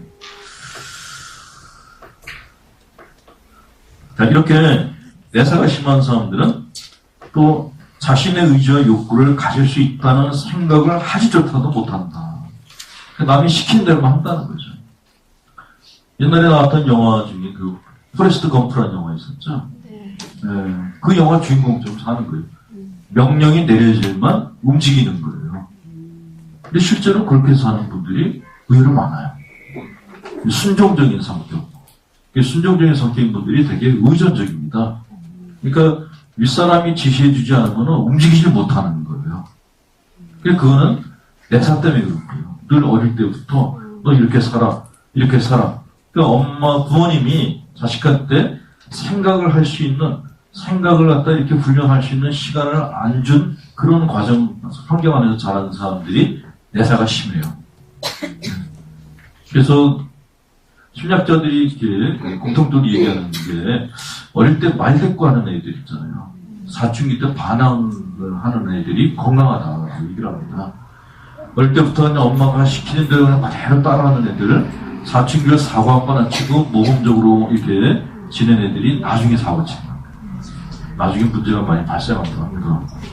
그래서 심리치료에서는 모범생들을 별로 이렇게 좋게 평가하지 않아요. 자, 모범생이란, 심리치료에서 얘기하는 모범생이란 윗사람의 마음에 들게 행동하지만 정작 자신이 진정으로 무엇을 원하는지 잘 모른다. 스스로 자기 삶의 목표를 정하여 창의적인 삶을 사는 것을 두려워한다. 자신이 책임지기보다 권위 있는 사람 혹은 집단이 대신 결정 내려주기를 바란다. 무비판적으로 받아들인다. 조급하고 참을성이 부족하고 천천히 씹으면서 자기 것을 소화하기보다는 타인의 것을 그냥 삼키려는 태도를 보인다. 그랬습니다. 제가 운영하는 그 인터넷 카페를 이제 들어가서 제 글 밑에 달린 댓글들을 보면은 불안할 때가 많아요. 전부 알렐루야, 알렐루야. 아, 내가 이렇게 교주가 되구나. 한편은 기분이 좋으면서도 한편으로는 불안한 거예요. 아, 이러다가 이 양반도 광신도가 되는 거 아니야?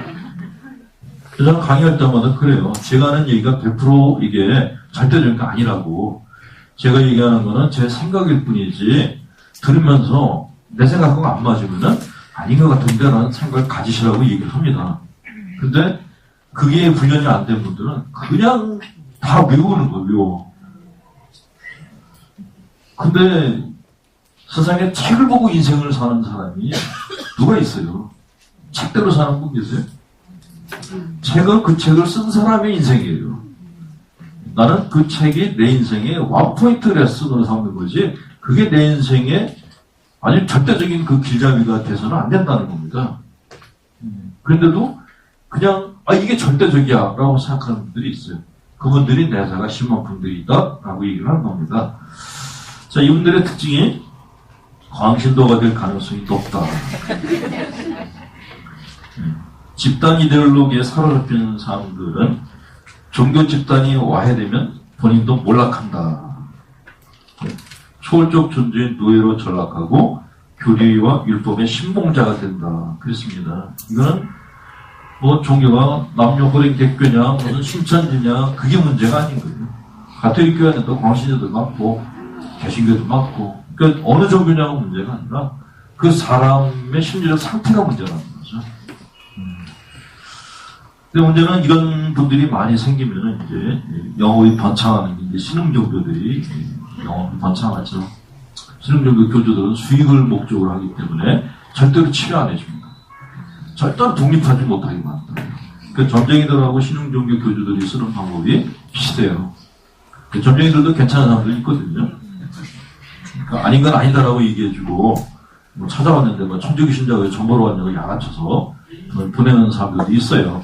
간혹. 근데 거의 대부분의 점쟁이들이 먹고 살아야 되기 때문에 불안을 키웁니다. 신흥종교 교주들하고 비슷해요. 자, 그 다음에 중요한 얘기가 뭐냐면, 부모의 가치관이나 사회적 도덕률을 지나치게 많이 내세하는 사람들은 그게 자신인 줄 알고 자신의 그 도덕적 명예에 따라서 행동하는데, 문제는 부모가 한 것보다 더 엄하게 산다는 이게 문제예요. 예를 들어서 뭐 부모님이 만약에 이제 넌 순결하게 살아야 돼 이렇게 얘기를 했어요. 근데 그걸 들은 딸내미가 남자를 쳐다도 보지 말라는 얘기구나 이렇게 해석을 합니다. 그러니까 도덕적인 그 명령으로 엄마는 그냥 이렇게 뭐 그 혼전에 이렇게 순결을 이루면 너만 손해야 뭐 이 정도로 얘기하고 그냥 몸을 지켜 이 정도로만 얘기를 한 거였는데, 딸내미는 남자를 아예 보지 말라는 거구나, 날 보고 수면에 가라는 거구나 이렇게 생각한다는 거예요. 그러니까 다른 사람들이 나한테 던져준 내사가 내 안에 들어와가지고 굉장히 많이 강화가 되는 것이 내사가 심한 사람들의 일반적인 특징이라는 겁니다. 교회 안에서 엄격하게 그 신앙생활을 하는 분들 보면 내사가 심한 분들이 많아요. 이게 내사라는 게 짐이에요. 그분들은 정말 이렇게 법 없이도 산다고 얘기를 할 수 있을 정도로 착하고 온순하게 사시는데 얼굴 표정이 밝지가 않아요. 늘 무거워요. 그러니까 이렇게 미사 때 보셔도 이렇게 옷도 늘 우중충한 거 입고.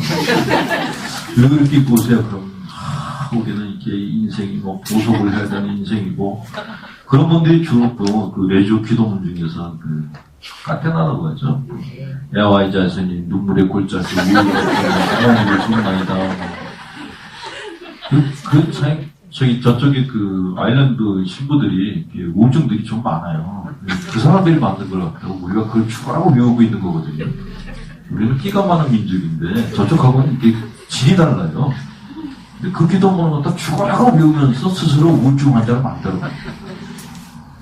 어쨌거나 예를 들면 또 뭐 가난하게 살아야 돼 이런 것도 그냥 범사하게 살고 남들과 나누며 살아 이 정도로 얘기를 했는데 그냥 거렁뱅이 같이 사는 거예요.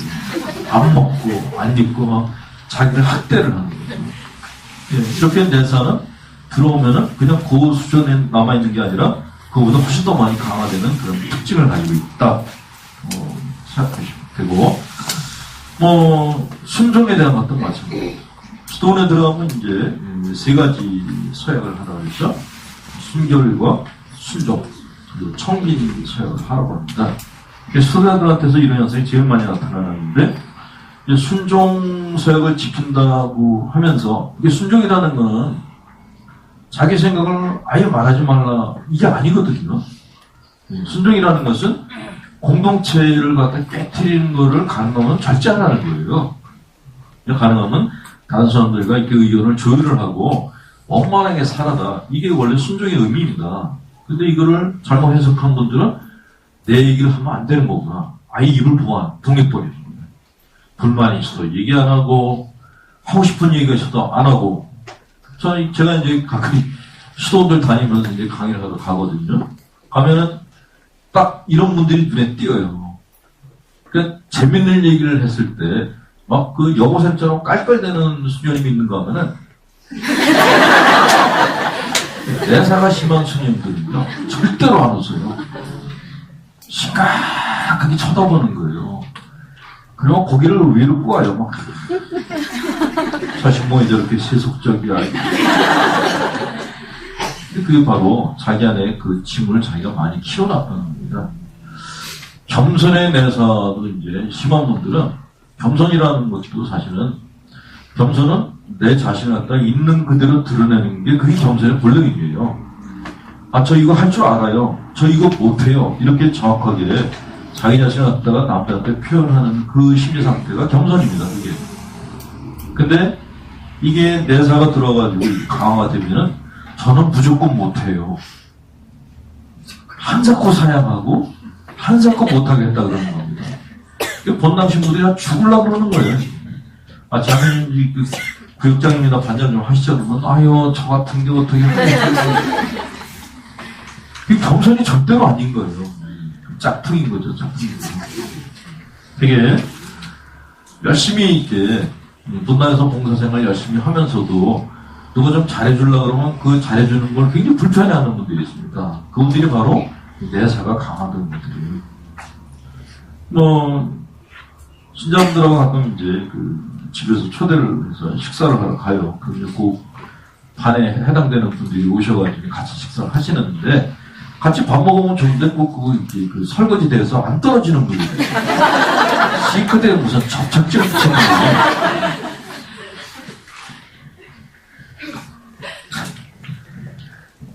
네. 그냥 딱 붙어가지고 그냥 설거지만 하기 바쁜 거예요. 내려와서 드시라고 그래도 저는 이렇게 음식 준비하면서 지금 생각이 없어요. 그렇게 얘기를 해요.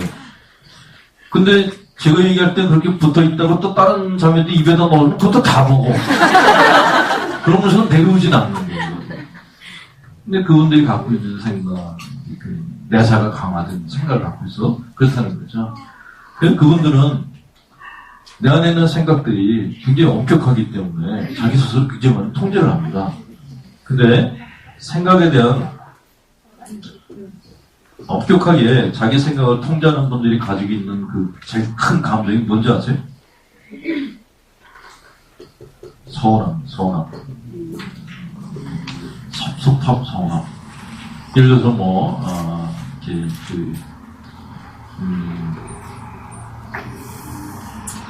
일본 자매들 중에서 연세 드신 분들이 이런 자기 통제가 심하다고 합니다. 막상 한국의 여성분들보다 일본 분들이 더 심하다고 그래요. 예를 들어서 며느리가 이제 시어머니한테 어머니 이거 좀 드시겠어요? 그러면 이제 한국 시어머니가 되게 30번까지 간대요. 드세요.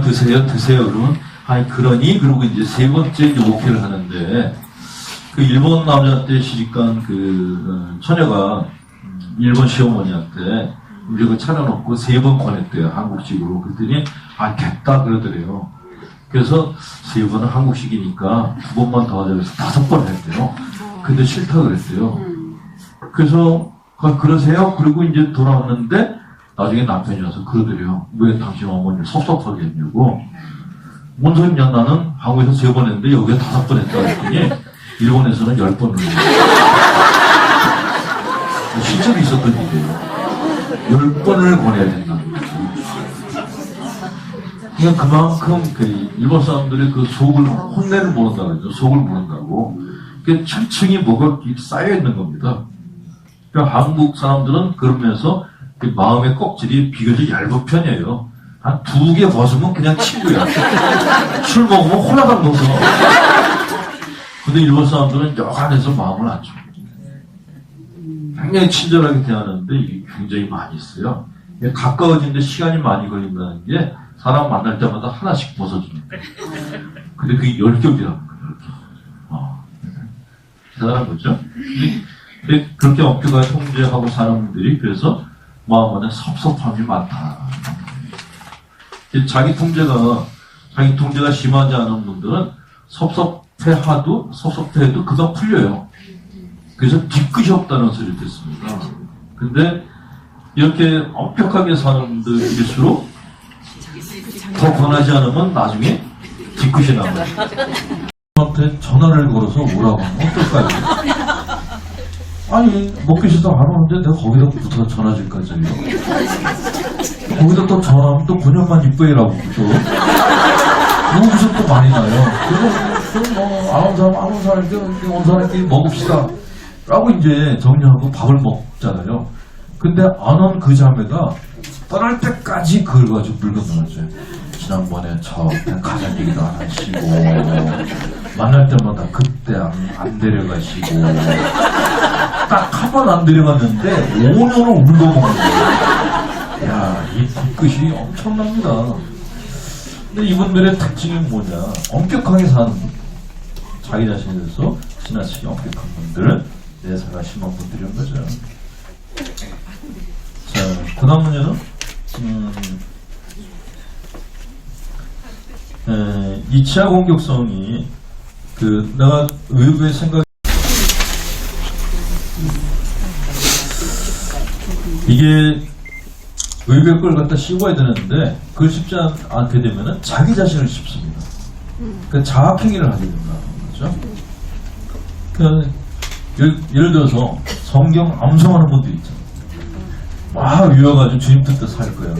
이런 분들이 그 성경 말씀으로 자기를 공격한댔어요. 그리고 하나님을 갖다가 무서운 하나님으로 투사하기 시작합니다. 하나님은 사실 우리를 사랑하셔가지고 당신 아들을 내주신 분이에요. 통이 큰 분이에요. 근데 내사가 심한 분들은 하나님이 내가 전 요만한 죄도 용서하지 않는 쪼잔한 영감님이라서 이게 뭐가 이게 말이 안 되는 거예요. 기도문을 외울 때는 늘 사랑하시고 사랑이 넘치시는 하나님 그러면서도 실제로 그 영감님이 날 갖다가 구원해 줄 거라는 생각은 요만큼도 안 갖는 거예요. 이게 진짜 신앙생활의 모순이죠. 그래서 내사가 심한 분들이 많이 갖고 있는 그 증세 중에 하나가 구원 불안증이라는 거죠. 네.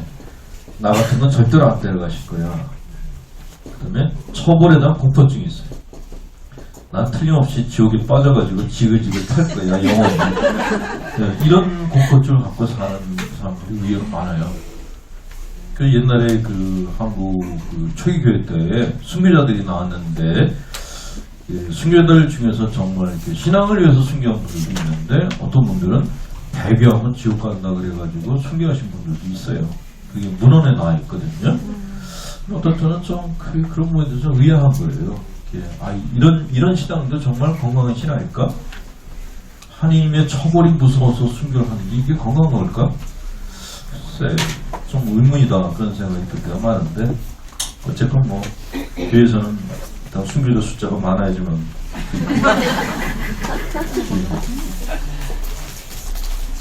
자, 피상적이고 판에박힌 행동을 하며 깊은 대인관계를 맺지 못한다. 자유기도 하라 그러면 절대로 못하는 분들이 있습니다. 연경기도 못 먹으면 죽으라고 외워요. 대사가 심하다는 거죠. 또 친구가 있어도 신자분들 중에 이런 분들이 있어요. 다 같이 앉아서 밥을 먹는데 있는지 없는지 모르는 분들이 있어요. 소리가 없어요. 그러니까 식사를 하고 끝났는데 이 사람하고 내가 밥을 먹었나? 기억이 안 나는 분들이 있어요. 그런 분들이 있죠. 꼭 미련 같은 분들. 그러니까 사람이라는 게 이게 생동감이 있잖아요. 아 이거 맛있어요. 뭐 이거 어떠세요? 이런 소리가 나야 되는데 전혀 소리가 없어요. 그리고 앉아있는 자리도 안 보이는 자리에 주로 가서 앉아있습니다. 그냥 조용히 앉았다가 조용히 사라져요. 이 사람이 있었나 없었나? 그런 생각을 갖게 하는 분들이 있는데 그분들이 내사가 심한 분들이라는 거죠. 쭉 건너뛰어서 제일 중요한 거를 그러면 이런 내사를 갖다 어떻게 하면 없앨 수 있는가 다른 부분을 갖다 설명드릴게요.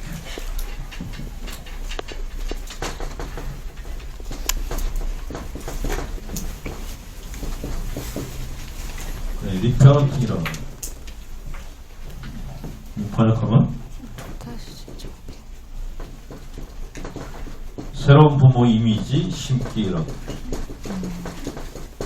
게슈탈트 치료에서 제일 많이 쓰는 게 뭐냐면 비뇌자 기법이에요. 다리 안 아프세요? 네. 저는 이게 말하면서 서 있는 거는 좀 덜 힘든데 들으면서 서 있는 건 진짜 다리 아프거든요. 쑤셔. 신랑이에요? 빈 의자. 굳건한 채? 빈 의자 기법. 네. 비뇌자 기법이라는 건 뭐냐면요. 이거는요, 여러분들이 집에 가서 실습하셔도 됩니다. 내 앞에다가 의자를 두 개를 갖다 놓고 내가 한 군데 앉고 앞에는 비뇌자를 놓는 거예요. 거기다가 내가 얘기하고 싶은 사람을 다 앉혀놓는 거예요. 상상으로. 그리고 대화를 하는 겁니다. 이게 비뇌자 기법인데 이게 의외로 효과가 커요. 예를 들어서 내가 시어머니한테 불만이 많아요. 그렇다고 시어머니한테 대릴 수 없잖아요. 그러면 시어머니 사진을 갖다 의자에 놓고 얘기해요. 같은 여자끼리 그럴 수가 있냐고요. 이거 30분만 해도 굉장히 많이 이렇게 복잡했던 감정들이 많이 풀려나갑니다. 내가 듣는 걸 해보는 겁니다. 내가 시어머니 입장에서 며느리한테 이런 얘기를 들으면 내 기분이 어떨까? 라는 걸 생각해보는 거죠.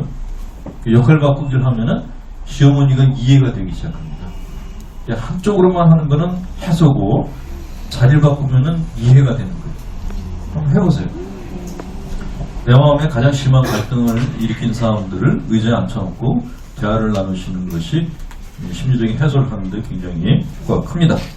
자, 근데 이게 그냥 선생님이나 선배나 이런 사람들 같으면 하기가 쉬워요. 근데 하기가 어려운 대상이 두 분 있습니다. 누굴까? 내가 말하기 힘든 대상. 부모님하고 하느님. 덤비기가 이제 만만치 않아요. 부모님한테는 어느 정도 할 수 있어요. 엄마 왜 그때 그랬어? 아버지 왜 그때 그런 얘기를 했어요? 너는 이렇게 남편을 만나도 이렇게 너밖에 모르는 남편을 만나라. 나 그런 남자하고 결혼했는데 얘가 완전히 그냥 스토커예요. 꼼짝도 못하게 해요. 아버지 왜 그런 얘기 해가지고 내 인생을 이렇게 망가뜨렸어요? 라고 아버지한테 항의를 할 수 있어요. 근데 하나님한테는 못해요. 벌 받을까봐. 네. 그럼에도 불구하고 하셔야 돼요. 어떻게 하셔야 되는가? 예를 들면은 하나님의 말씀이라는 건 이게 우리가 복음을 묵상하면서 생기는 내사들이 있거든요. 예를 들어서 루카복음 이제 8장 22절에 이런 얘기 나와요. 제목이 서준목이 잔잔해진 풍랑이라는 건데 예수님이 이제 배에서 누워서 주무시고 계셨는데 제자들이 배 타고 가다가 풍랑이 일어가지고 겁이 질려가지고 예수님 흔들어 깨우잖아요. 그때 예수님이 딱 깨더니 왜 이렇게 믿음이 없느냐? 그러고서 바다를 보고 조용히 해라 그랬더니 바다가 조용해졌다. 그랬어요. 그 대목이에요. 근데 그 대목을 읽으면서 많은 신자분들이 이렇게 컴플렉스를 느낍니다. 내가 믿음이 약한가? 내가 제자들처럼 이렇게 쪼잔한 그런 찌질한 신앙이 인지도 모르겠다는 생각을 갖는데 그게 내 사랑인 겁니다. 그렇게 묵상하시면 안 되고 예수님한테 한번 덤벼보시라는 거예요. 죽을 지경인데 당신을 흔들어 깨우는 게 당연하지 않느냐.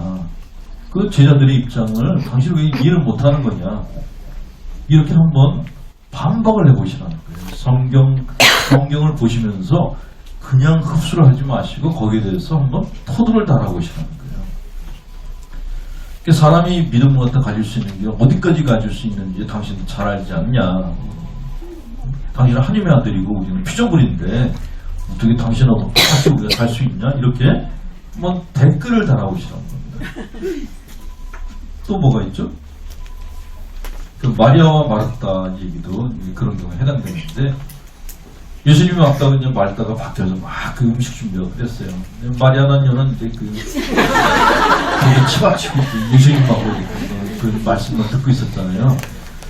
그러니까 마르타 입장에서는 얼마나 속이 뒤집어지겠어요. 언니는 바빠 죽겠는데 동생분이 거기 와가지고 이제 아무것도 안 하고 이렇게 그러고 있으니까 성질나죠. 근데 예수님이 마리아가 좋은 목소리를 찾겠다 그랬어요. 진짜 실수하신 거죠. 여자 마음을 몰라도 너무 모르는 거예요. 그러니까 마르타 입장에서는 기분이 어떻겠어요? 주님의 말씀이니까 믿어야지. 아니란 거예요. 근데 그걸 읽고서 많은 분들이 마리아처럼 살아야겠다고 생각하시는 거예요. 그 마리아처럼 사는 게 그 재수없는 여자가 되는 거예요. 만약에 남들 다 일하는데 여러분들 혼자 어디 가서 기도하고 있어봐요. 그럼 머리털 다 뜯기지. 마리아처럼 살겠다는 분들이 되게 얌체 기질이 있는 분들이 그래요. 그러니까 그런 상식적인 선에서 성경에 대해서 도전을 해보시라고요. 당신이 33살이라서 여자 마음을 몰라서 그런데 야단을 치려면 마리아를 쳐야지 왜 말다 쳤냐라고 한번 대들어보시라고요. 네. 그렇게 대들어야지만 그 다음에 이렇게 예수님이 내가 잘못 생각했다 미안하다 이런 얘기를 딱 하시는데 아무 말 안 하니까 그냥 그게 복음서에 그냥 실려버린 거예요.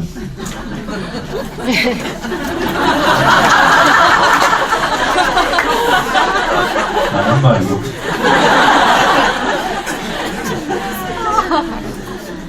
저는 그 신학교 다닐 때 정말 신부생활 하면서 성경을 저도 외웠죠. 주님 말씀대로 살아야지. 근데 심취를 공부하면서 그게 아니구나. 이게 예수님 순종적인 분은 아니었어요. 12살 때 뭐 했죠? 성경 읽어보신 분들은 한번 기억을 살려고 성령예수 없어졌어요. 부모와 같이 이렇게 예수를 호적 그 친구가 갔나? 근데 갑자기 없어져 버린 거예요, 애가. 그 부모님이 이제 계속 찾았는데도 애가 부모를 찾을 생각을 안 하고 성전에서 율법학자들하고 토론을 벌이고 있었단 거예요. 그리고 마리아하고 요셉이 와가지고 이렇게 우리가 너를 갖다가 얼마나 찾았는지 아니? 이렇게 얘기했는데 뭐라 그랬어요? 죄송합니다. 당돌하게 내가 여기 있는 게 당연하지 이런 식으로 얘기했단 말이죠. 그 여러분들 같으면 어떡하시겠어요? 근데 복음서에는 마리아 요셉이 이 일을 생각하면서 돌아가요. 지어낸 거죠. 진짜 그랬으면 쪽팔리는 거고 부모로서의 권위가 없어지는 거예요.